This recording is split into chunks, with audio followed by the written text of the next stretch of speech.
بسم اللہ الرحمن الرحیم۔ السلام علیکم۔ ہم نے پڑھا ہی نہیں کبھی حضرت عمر فاروق رضی اللہ تعالیٰ عنہ کی زندگی کے بارے میں، پڑھ کر تو دیکھو۔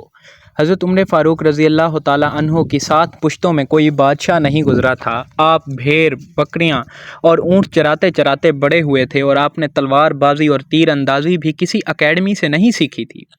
سکندر اعظم نے آرگنائزڈ آدمی کے ساتھ 10 برسوں میں 17 لاکھ مربع میل کا علاقہ فتح کیا تھا، جبکہ حضرت عمر فاروق رضی اللہ تعالیٰ عنہ نے 10 برسوں میں آرگنائزڈ آدمی کے بغیر 22 لاکھ مربع میل کا علاقہ فتح کیا، اور اس میں روم اور ایران کی 2 سپر پاور بھی شامل تھیں۔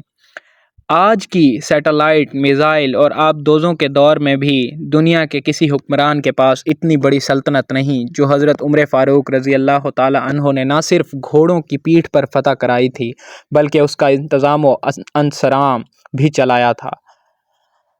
الیگزینڈر نے فتوحات کے دوران اپنے بے شمار جرنیل قتل کرائے۔ بے شمار جرنیلوں اور جوانوں نے اس کا ساتھ چھوڑا، اس کے خلاف بغاوتیں بھی ہوئیں، اور ہندوستان میں اس کی فوج نے آگے بڑھنے سے انکار بھی کر دیا، لیکن حضرت عمر فاروق رضی اللہ تعالیٰ عنہ کے کسی ساتھی کو ان کے حکم سے سرتابی کی جرأت نہ ہوئی۔ وہ ایسے کمانڈر تھے کہ آپ نے عین میدان جنگ میں عالم اسلام کے سب سے بڑے سپہ سالار حضرت خالد بن ولید رضی اللہ تعالیٰ عنہ کو معزول کر دیا، اور کسی کو یہ حکم ٹالنے کی جرأت نہ ہوئی۔ آپ نے حضرت سعد بن ابی وقاص رضی اللہ تعالیٰ عنہ کو کوفے کی گورنری سے ہٹا دیا۔ آپ نے حضرت حارث بن کعب رضی اللہ تعالیٰ عنہ سے گورنری واپس لے لی۔ آپ نے حضرت عمر بن العاص رضی اللہ تعالیٰ عنہ کا مال ضبط کر لیا، اور آپ نے حمص کے گورنر کو واپس بلا کر اونٹ چرانے پر لگا دیا، لیکن کسی کو حکم عدولی کی جرأت نہ ہوئی۔ الیگزینڈر نے 17 لاکھ مربع میل کا علاقہ فتح کیا، لیکن دنیا کو کوئی نظام، کوئی سسٹم نہ دے سکا، جبکہ حضرت عمر فاروق رضی اللہ تعالیٰ عنہ نے دنیا کو ایسے سسٹم دیے جو آج تک پوری دنیا میں رائج ہیں۔ سن ہجری کا اجرا کیا، جیل کا تصور دیا، مؤذنوں کی تنخواہیں مقرر کی، مسجدوں میں روشنی کا بندوبست کرایا، پولیس کا محکمہ بنایا، ایک مکمل عدالتی نظام کی بنیاد رکھی، آب پاشی کا نظام قائم کرایا، فوجی چھاؤنیاں بنوائیں، اور فوج کا باقاعدہ محکمہ قائم کیا۔ آپ نے دنیا میں پہلی بار دودھ پیتے بچوں، معذوروں، بیواؤں اور بے آسراؤں کے وظائف مقرر کیے۔ آپ نے دنیا میں پہلی بار حکمرانوں، سرکاری عہدیداروں اور والیوں کے اثاثے ڈکلیئر کرنے کا تصور دیا۔ آپ نے بے انصافی کرنے والے ججوں کو سزا دینے کا سلسلہ بھی شروع کیا۔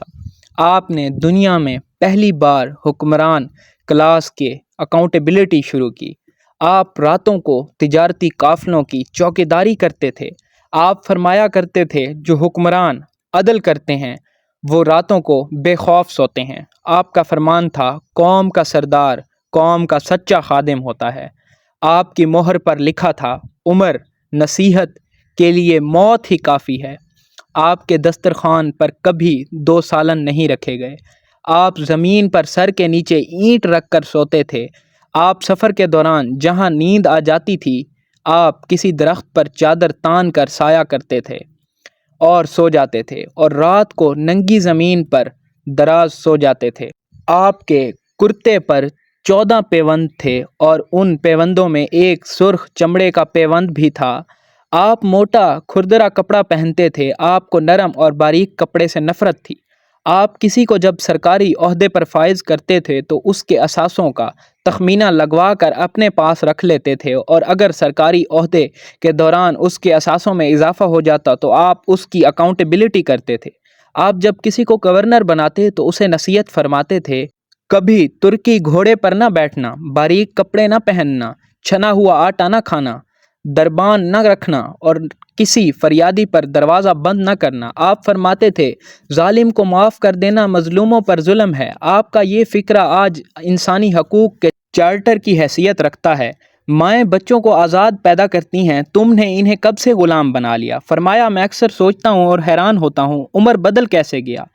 آپ اسلامی دنیا کے پہلے خلیفہ تھے جنہیں امیر المومنین کا خطاب دیا گیا۔ دنیا کے تمام مذاہب کی کوئی نہ کوئی خصوصیت ہے، اسلام کی سب سے بڑی خصوصیت عدل ہے، اور حضرت عمر فاروق رضی اللہ تعالیٰ عنہ وہ شخصیت ہیں جو اس خصوصیت پر پورا اترتے ہیں۔ آپ کے عدل کی وجہ سے عدل دنیا میں عدل فاروقی ہو گیا۔ آپ شہادت کے وقت مقروض تھے، چنانچہ آپ کی وصیت کے مطابق آپ کا واحد مکان بیچ کر آپ کا قرض ادا کر دیا گیا، اور آپ دنیا کے واحد حکمران تھے جو فرمایا کرتے تھے، میرے دور میں اگر فرات کے کنارے کوئی کتا بھی بھوک سے مر گیا تو اس کی سزا حضرت عمر فاروق رضی اللہ تعالیٰ عنہ کو بھگتنا ہوگی۔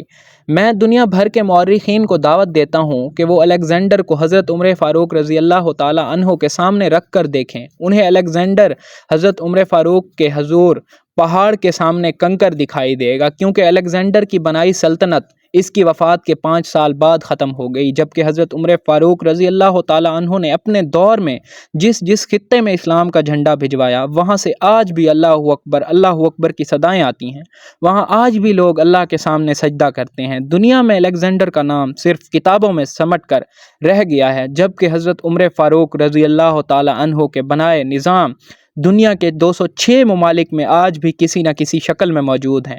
آج بھی جب کسی ڈاک خانے سے کوئی خط نکلتا ہے، پولیس کا کوئی سپاہی وردی پہنتا ہے، کوئی فوجی جوان 6 ماہ بعد چھٹی پر جاتا ہے، یا پھر حکومت کسی بچے، معذور، بیوہ یا بے آسرا شخص کو وظیفہ دیتی ہے، تو وہ معاشرہ، وہ سوسائٹی بے اختیار حضرت عمر فاروق رضی اللہ تعالیٰ عنہ کو عظیم تسلیم کرتی ہے۔ وہ انہیں تاریخ کا سب سے بڑا سکندر مان لیتی ہے، ماں سوائے ان مسلمانوں کے جو آج احساس کمتری کے شدید احساس میں کلمہ تک پڑھنے سے پہلے دائیں بائیں دیکھتے ہیں۔ لاہور کے مسلمانوں نے ایک بار انگریز سرکار کو دھمکی دی تھی، اگر ہم گھروں سے نکل پڑے تو تمہیں چنگیز خان یاد آ جائے گا۔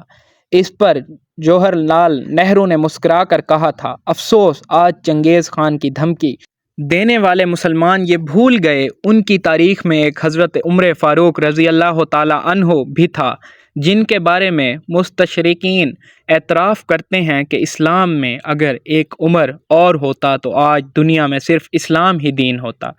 ہم آج بھی یہ بھولے ہوئے ہیں کہ ہم میں ایک حضرت عمر فاروق رضی اللہ تعالیٰ عنہ بھی تھے، جن کے بارے میں رسول اللہ صلی اللہ علیہ وآلہ وسلم نے فرمایا تھا، میرے بعد اگر کوئی نبی ہوتا تو وہ حضرت عمر بن خطاب ہوتے صلی اللہ علیہ وآلہ وسلم، حبیب سیدنا و محمد وآلہ صحابہ وبارک وسلم کثیرہ کثیرہ۔ اگر ویڈیو اچھی لگے تو اللہ کے 99 ناموں میں سے کوئی ایک نام کمنٹ میں ضرور لکھیں۔